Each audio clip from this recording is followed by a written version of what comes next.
Нам гады не да бяды. Пад такой назвай у раённым доме культуры прайшла міні-ініцыятыва, галоўнай мэтай якой было далучыць ветэранаў працы да вядзення здаровага і актыўнага ладу жыцця, а таксама пазнаёміць іх з лекавымі раслінамі. Как пришла идея создания такого мероприятия?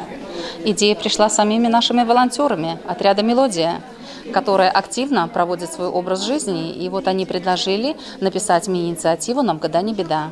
Удзельнікі валанцёрскага атрада «Мелодыя» сустрэліся на другім паверсе раённага дома культуры, дзе для іх правяла занятак трэнер па фітнесу Ліліяна Хрытанькова. Яна распавяла прысутным аб неабходнасці весці здаровы лад жыцця і пра тое, як правільна размяркоўваць фізічную нагрузку для пенсіянераў. Таксама трэнер паказала прысутным спартыўныя практыкаванні на правільнае дыханне, на паляпшэнне стану пазваночніка, сустаўную гімнастыку з пацяжэннем і без яго, якія яны змогуць рабіць дома. Прыйшліся па душы валанцёрам і заняткі з фітболамі, спецыяльнымі шарамі для фітнесу. А старшыня Шклоўскай раённай арганізацыі беларускага таварыства Чырвонага крыжа Ірына Драздова адзначыла, што заняткі спортам і такія трэніроўкі вельмі важныя. Дзякуючы ім умацоўваюцца мышцы і ідзе абнаўленне арганізма. Працягнулася мерапрыемства ў раённай бібліятэцы, дзе валанцёры змаглі даведацца пра лекавыя расліны. Заняткі расліны-лекары для іх правяла кіраўнік народнага аматарскага аб'яднання «Фларыяда» Ірына Селяцова, якая распавяла пра лекавыя ўласцівасці герані, бягоніі і іншых раслін. А самі удзельнікі валанцёрскага атрада падзяліліся сваім вопытам іх вырошчвання. Таксама на мерапрыемстве падымаліся пытанні правільнага харчавання і касметалогіі. Дзякуючы гэтай міні-ініцыятыве удзельнікі валанцёрскага атрада «Мелодыя» даведаліся шмат новага і цікавага. Гэтыя веды яны змогуць не толькі асабіста выкарыстоўваць у будучыні, але і перадаць іх сваім сябрам і знаёмым.